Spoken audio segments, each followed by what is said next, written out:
earlier today, I was hanging out with a friend and we were just talking about where we get our sources of inspiration. And through like our chat, I realized that if you feel like you haven't been able to be inspired in a while, it might be because you're not reading enough. And I get it, it's really hard to kind of like make time to read given like all of your obligations. People have work, you have school, some people have families to take care of. So how do you go from being too busy to read to reading, I don't know, like 10 to 20 plus books in a year? There was a time when I was like, I'm a little too busy, but then I remember Obama would come out with these lists with like his favorite books, music. He would come out with these lists even when he was president. And I remember thinking, okay, so you have a list of favorite books that, I don't know, maybe 10 books, but you're also president. So I'm like, so you're the leader of the free world, but you still have time to read all of these books. And because those were his favorite books, that meant he read even more. In order to have favorites, you must have ones that were not your favorite. And I remember thinking, wow, I literally have no excuse. And so I tried to read like 1 book a month. And when I was able to do that, then it was like 2 books a month. Some months are easier than others. I'm gonna be honest, like summertime is a little bit easier when things kind of slow down if you're working, if you're in school. But here are just like a few things that I personally found helped with like reading a little bit more. One was to honestly just read anything that felt interesting to me, but also keep in mind that I didn't have to finish a book just because I started it. I think a lot of times, and if anyone comes to my apartment or sees like all of my books, some of them I haven't read. Some of them I've only read like the first 2 chapters, but then I hit a moment where I was just like not inspired to read that anymore, maybe because it was the place I was in my life. Maybe it just wasn't motivating or inspiring me. And so then I just pause and then I move on. And then honestly, there are times when I will go back to a book 2, 3 years, 4 years after I've purchased it or have been gifted it, and I'll read it and be like, oh, this was the perfect time for me to read this book. But that just knowing that I don't have to finish it just because I started it has helped me tremendously. 2 is making time, like making it kind of like a non-negotiable that I will read a certain amount or I will create some sort of habit of reading. And so I remember telling one of my classmates this, I like to read before I go to bed. And I remember he started laughing because he was like, so you read books that are so boring they put you to sleep? And I've never thought of it that way, but they do put me to sleep. But I think it's the act of, I realized that I wanted to create a habit where I wasn't looking at my phone like right before I go to bed. And then also, I think that was like the easiest way to kind of like calm my mind and just commit to reading 10, 20 pages right before I went to sleep. And a lot of times I would just fall asleep reading, and that was okay. Also, talking about the books. I think a lot of what I've noticed with myself and then also friends and classmates is a lot of times when you do read, you read it, you put it away, and you can say you read a book. But I think a lot of the creativity and the critical thinking that comes out of like reading books from different authors, people from different walks of life, books about different subject matters, is you should have a moment where you sit with that book and kind of reflect on it. It can be starting a Goodreads where you review the book and write like a paragraph, like your takeaways and what you want to implement from that book. It could be, you know, starting a booktok or a booktube channel where you talk about your books. That might be a little bit too much. Or it could just mean writing about it on like your Instagram story to your friends and just being like, this is the book I read, this is my main takeaway. And just, it forces you to take that extra step to not just read the words, but then also think about what, like how you can apply them and also inspire your friends to pick up these books. And then you guys can talk about it and talk about each person's takeaway. And so in case you're wondering, this is what I'm currently reading.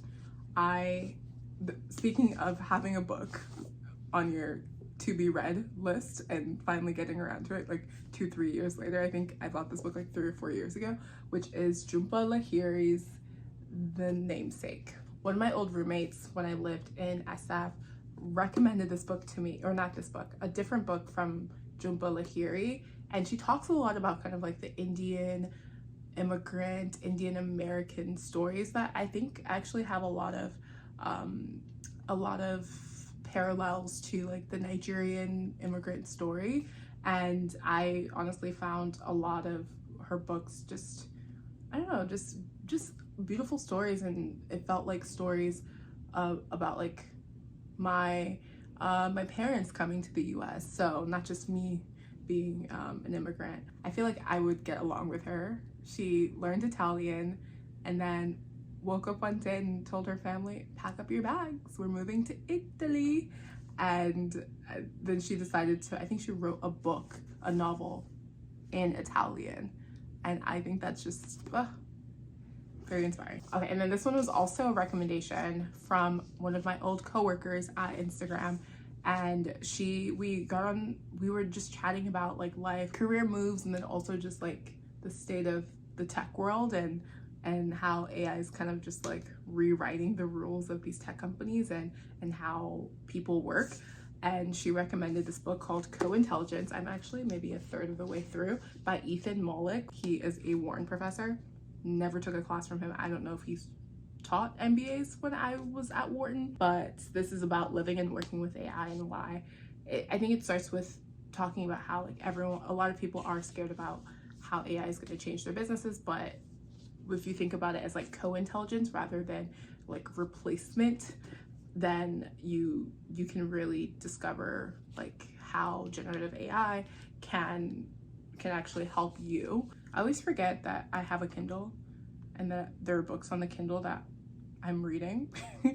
But another book that I'm reading that I just started, also a recommendation from a friend, is The Ballad of Songbirds and Snakes, which is the Hunger Games prequel. I know the movie came out, I think last year or 2 years ago. And I just want to watch that movie, but I don't want to watch it before I read it. Okay, let's talk about what I've read recently. King Alive, which is the Martin. I realize I've been saying his name Martin, like thin. Martin. Maybe it's like, I don't even know if that's a regional thing. Martin Luther King biography by Jonathan Eig. I really enjoyed it. As you can see, lots of page markers. I liked it mostly because I felt like it was really good about talking about his entire life story, and now that it's been so long since his assassination, a lot of the people closest to him, I think, felt a little bit more comfortable talking about who he was as a person and things that kind of things that kept him up at night. I didn't realize that you would think that if you're basically the face of the civil rights movement, that like that would weigh on you.